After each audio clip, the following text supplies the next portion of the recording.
मुझे संवैधानिक अनुसूचित जाति और अनुसूचित जनजाति आदेश संशोधन विधेयक 2022 पर बोलने का मौका दिया, इसके लिए मैं आपकी आभारी हूं।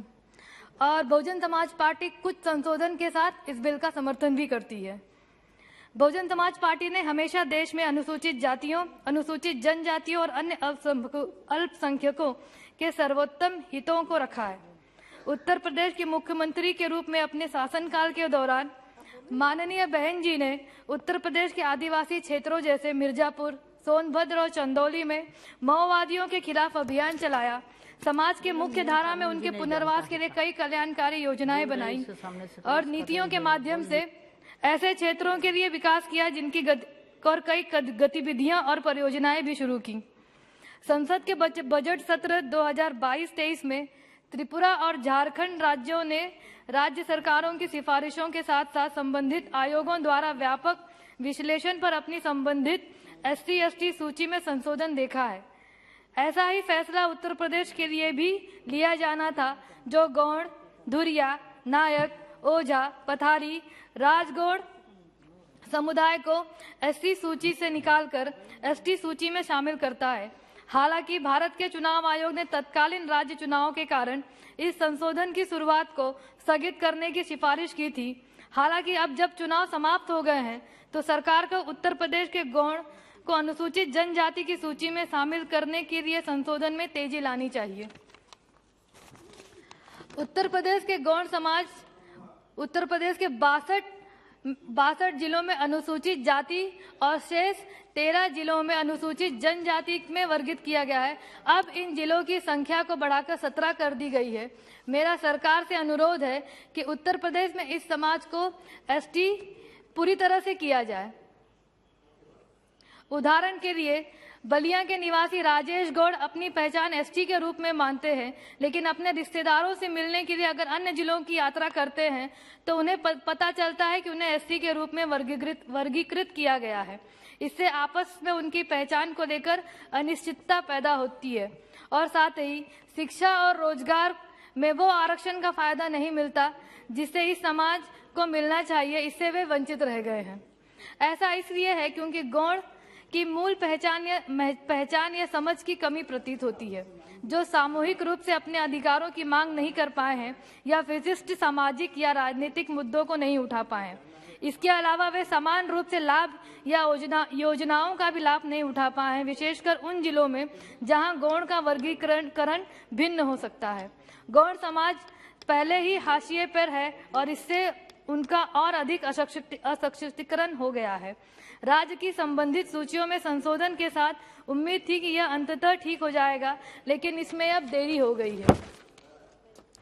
सूची का संशोधन वैसे ही एक लंबी प्रक्रिया है, जिसमें राज्य के साथ साथ केंद्रीय मंत्रालयों से कई स्तरों की सिफारिशों की आवश्यकता होती है। इसके लिए राष्ट्रीय अनुसूचित जाति आयोग, राष्ट्रीय अनुसूचित जनजाति आयोग द्वारा और अधिक जांच की आवश्यकता होती है।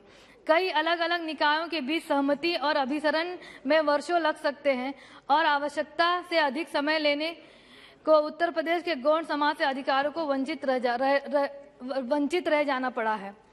वर्तमान में उत्तर प्रदेश में SC सूची में 72 जातियां हैं और ST सूची में 6 जनजातियां शामिल है। यदि गौड़, धुरिया, नायक, ओझा, पथारी, राजगौड़ समुदाय को SC सूची से ST सूची में स्थानांतरण किया जाता है तो उन्हें विभिन्न सरकारी योजना और अनुसूचित जनजाति के आरक्षण का लाभ उठाने में मदद हो सकेगी और उन्हें सशक्त बनाया जा सकेगा।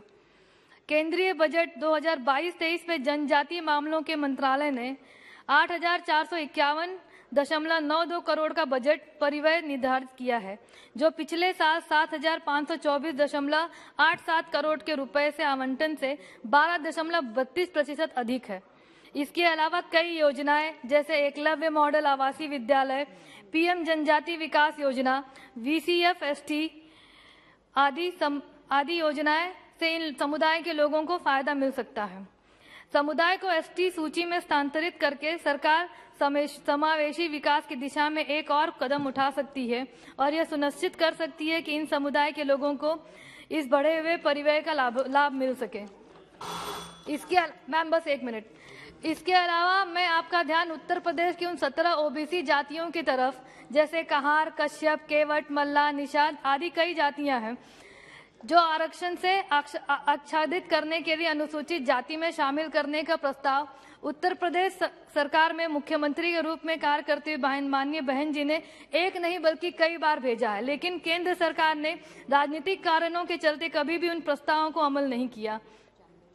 मेरा सरकार से अनुरोध है कि इन 17 जातियों को भी ओबीसी से निकालकर ओबीसी का कोटा अनुपात घटाकर एससी कोटे का अनुपात बढ़ाकर उसमें शामिल किया जाए। इसके साथ साथ हाल में ही अभी सुप्रीम कोर्ट का आदेश आया है कि राजभर समाज को भी ओबीसी कोटे से निकालकर एसटी के कोटे में सम्मिलित किया जाए, जिसको राज्य सरकार को 2 महीने के अंदर उसमें सोचना है। लेकिन मेरा माननीय मंत्री जी से और केंद्र सरकार से अनुरोध है कि राज्य सरकार को वो निर्देशित करें कि राजभर समाज को ओबीसी से निकालकर एसटी कोटे में डाला जाए ताकि वो गरीब समाज अपना उत्थान कर सके। महोदय, आज दलित समाज, शोषित समाज सिर्फ एक वोट बैंक की तरह रह गया है। आज आप अगर किसी जाति को यहाँ से वहाँ उठाकर कर देते हैं तो इससे कोई फर्क नहीं पड़ता है, जब तक आप एससी एसटी के बाबा साहब डॉक्टर भीमराव द्वारा दिए गए आरक्षण को पूर्णतः लागू नहीं करेंगे। अगर शिक्षा और रोजगार में उन्हें अपने आरक्षण का फायदा पूरा मिलेगा तो सरकार को न तो उनको मुफ्त राशन न अन्य सुविधाएं देने की आवश्यकता पड़ेगी। वह खुद इसके लिए सक्षम हो जाएंगे और समाज की मुख्य धारा में खुद जुड़ पाएंगे, जिसके लिए मेरी सरकार से, माननीय मंत्री जी से, माननीय प्रधानमंत्री जी से अनुरोध है कि निजीकरण को रोका जाए या तो निजीकरण में भी आरक्षण को लागू किया जाए, जिससे मेरा दबा कुचला शोषित समाज की मुख्य धारा में अपने आप को समन्वित कर सके। आपने मुझे बोलने का मौका दिया, इसके लिए बहुत बहुत धन्यवाद। श्री बीबी पाटिल जी। अगर आप चाहते हैं गरीब हर वंचित इंसान की आवाज आप तक पहुंचे तो हमारे चैनल को सब्सक्राइब करें और बेल आइकन का बटन दबाना ना भूलें। देखते रहिए बहुजन हलचल न्यूज।